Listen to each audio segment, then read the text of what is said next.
The post-WrestleMania week continues here on Nitro. Let's look back at the WCW highlights from WrestleMania 3. LA Knight putting his WCW TV title up in a fatal four-way, would hit a BFT to Austin Theory, where he would remain TV champion.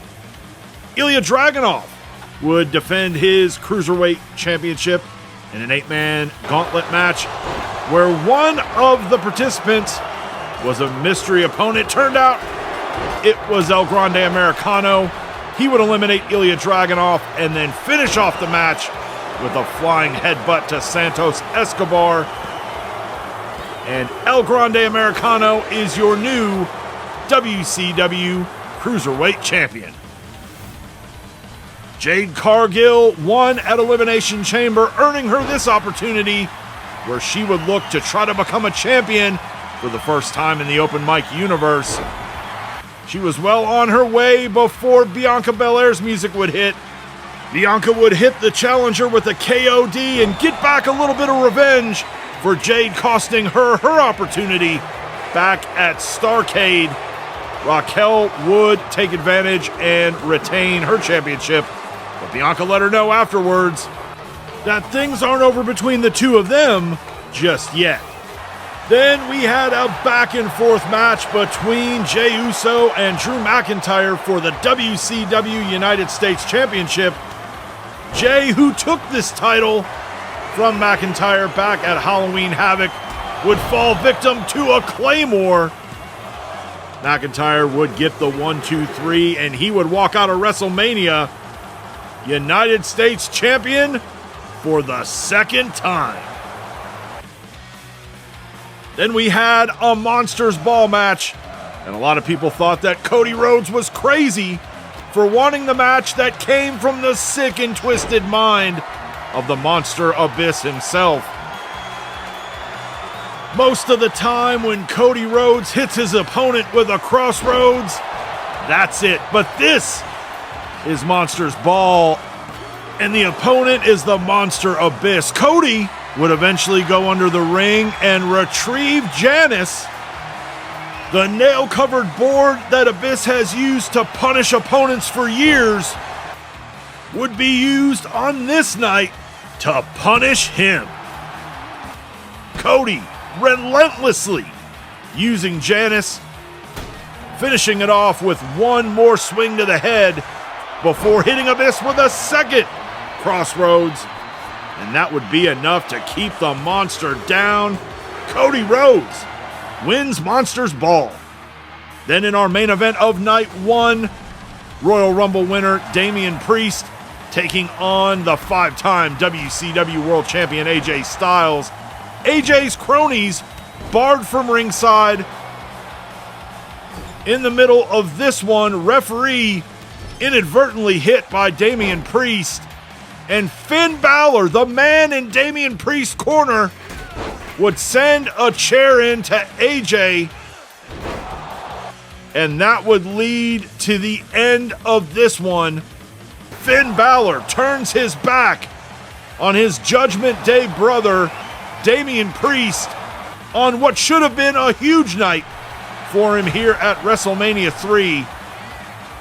And again, Balor up on the apron, distracting Priest, which allowed AJ to get back in the ring and lock in a calf crusher. That would put Damian Priest away. But AJ and Finn were not done yet. AJ wanting the chair once again after this match was over. And he would continue to hit Damian with the chair, and then Finn, wanting to get in on the action himself, would hit Priest with the chair himself.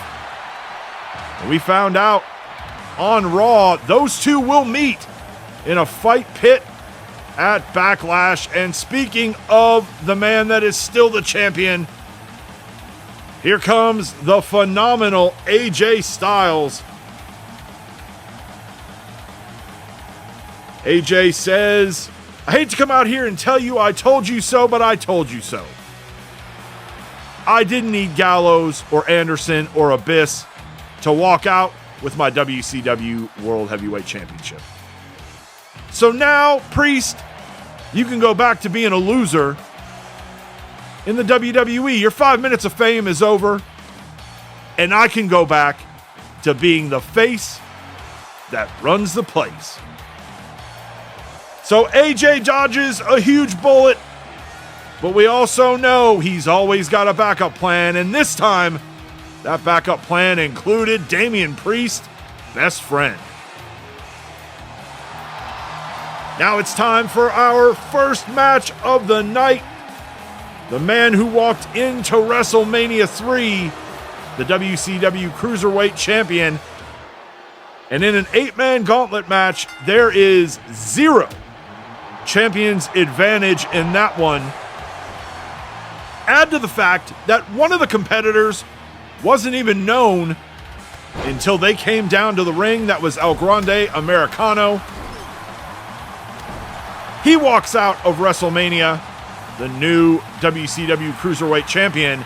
And at Backlash, Ilja Dragunov will get a rematch. It will be Ilja Dragunov and El Grande Americano for the WCW Cruiserweight Championship.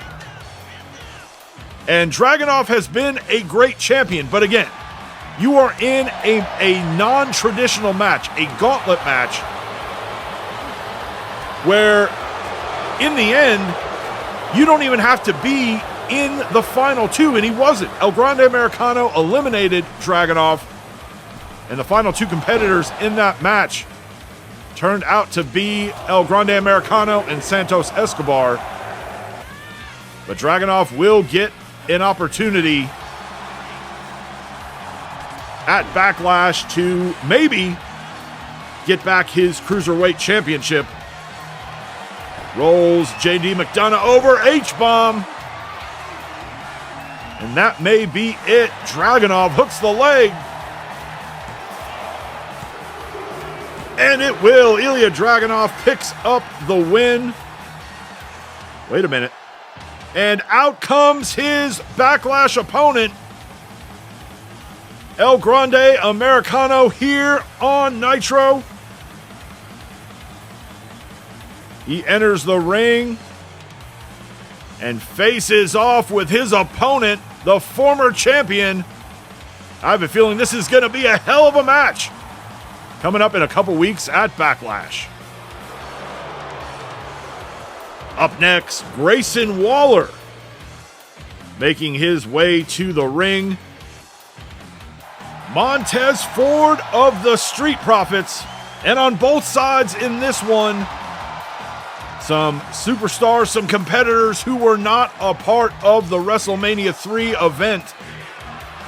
And I know I can at least say from the standpoint of the former tag team champions in both WWE and WCW, the Street Profits had every intention of trying to get back some tag team gold. That didn't happen. And you know that here, as kind of the new year rolls over, they want to kind of get back on the right path. Waller moves out of the way now, delivering some punches and a kick to the midsection of Montez Ford. Waller, though, going for a cover. Only gets a 1 as Ford able to kick out.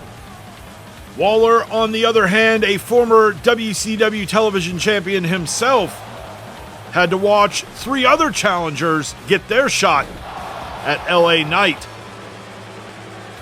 And you got to think that maybe that will motivate him a little more.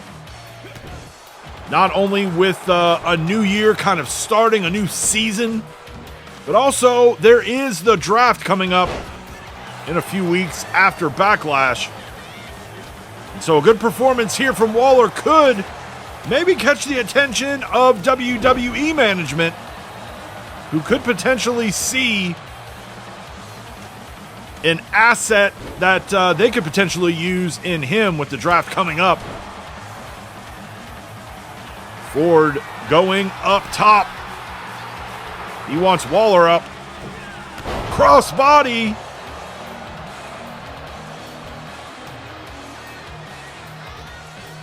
Now taking Grayson Waller into the corner face first. Into that top turnbuckle. Pad scoops him up, slams him down. Blockbuster from Montez Ford. Moves Waller away from those ropes. Angelo Dawkins looks on from the outside. Hooks Waller's leg. Montez Ford, in singles action this week, picks up the win against Grayson Waller.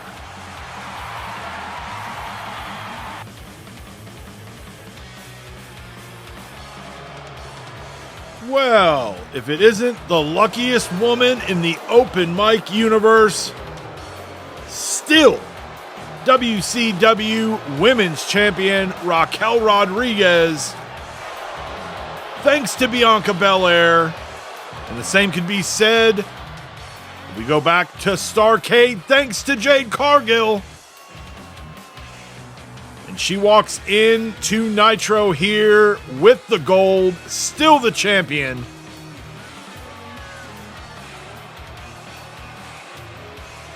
And I don't know where we go from here. It looked just like at Starrcade. Bianca was going to walk out the women's champion. Then Jade came in. At WrestleMania, it looked like Jade was going to finally become a champion. And then Bianca showed up.